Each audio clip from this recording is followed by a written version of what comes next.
This is my public service announcement about we need to support the Ban the Box initiative, and because it greatly affects those who are probation and parole. Me personally, I have been affected by policies from employers who say, not we don't want to hire you, but we can't hire you. And I've always said this: past behavior does not predict future. Past crimes do not predict future behavior. So, the things, probation and parolees are people too. I call them people under community supervision. So, they are people too. They have real life expenses, plus they have probation fees that they have to get into.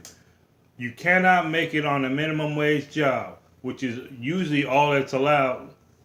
Which is only the people that hire those with criminal records. So,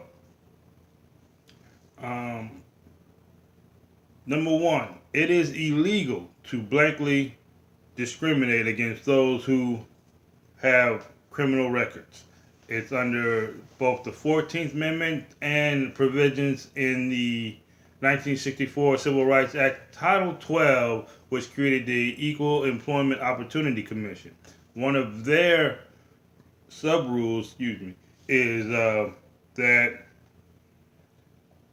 the criminal justice system disparately it impacts people of color. So, because more people, black and brown people, are part of the criminal justice system, if you say I'm not working with anybody or hiring anybody, with you are in second kind of indirectly saying I'm going to hire less people of color. So that's one reason. It's another thing to support it. The number one, and I disagree with the book. Basically, I'm talking about pages 179 through 183, where it talks about criminality and employment.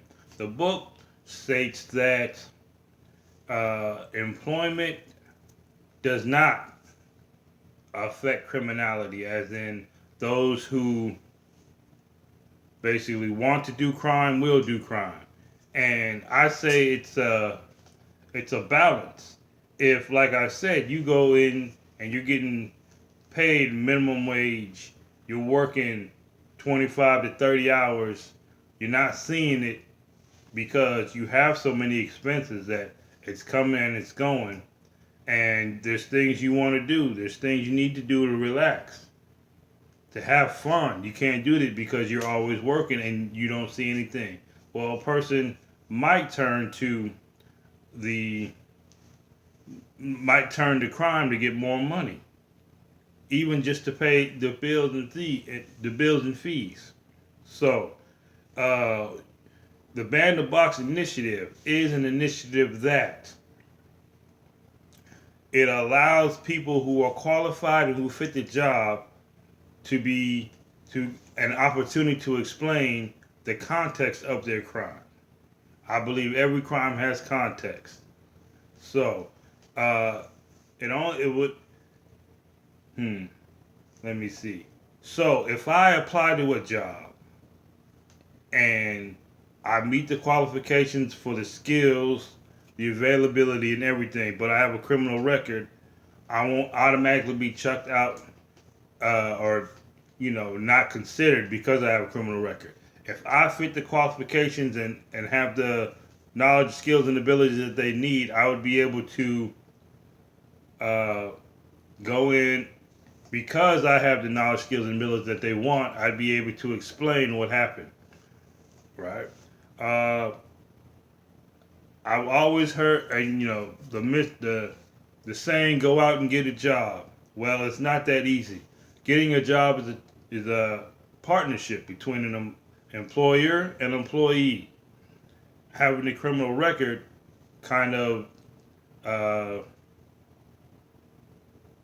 I would say, dampens the initial employee-employee relationship, right?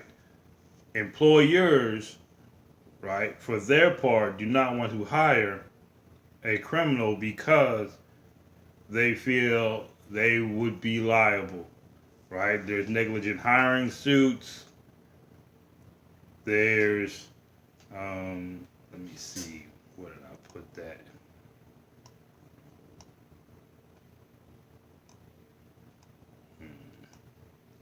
There's negligent hiring suits. A person may steal from them. A person may cost them business by not be acting inappropriate with a customer or a client. There's all sorts of reasons, and basically, it still comes down to a misunderstanding of what I guess criminals are. Of course, there's felonies, there's misdemeanors, but a lot of the times people think they hear felony, they think murder, robbery, you know, they think violent crime. If they say you're coming out of jail, they think violent crime. Even though a person can get a felony for 3 DUIs, they would automatically upgrade it from a misdemeanor to a felony. So, uh, for this to work, to allow more people with criminal records, probationers, parolees, even if you're done with the system and you have a criminal record or a conviction on your record, right?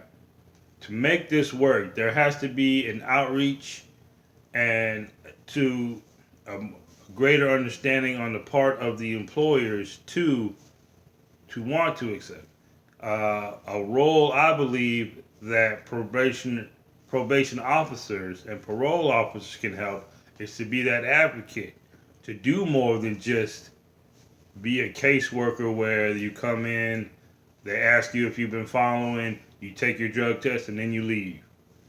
Right? They can be the advocate and help them out. A lot of the times I've talked to probation officers, and they'll ask, "Do you have a job?" Then they ask, "Why don't you have a job?" But they don't want to help in any way. So, a way everybody can help is, again, let's support the initiative to ban the box off job applications where the right people are going in for the job. Because here's an example, a case study.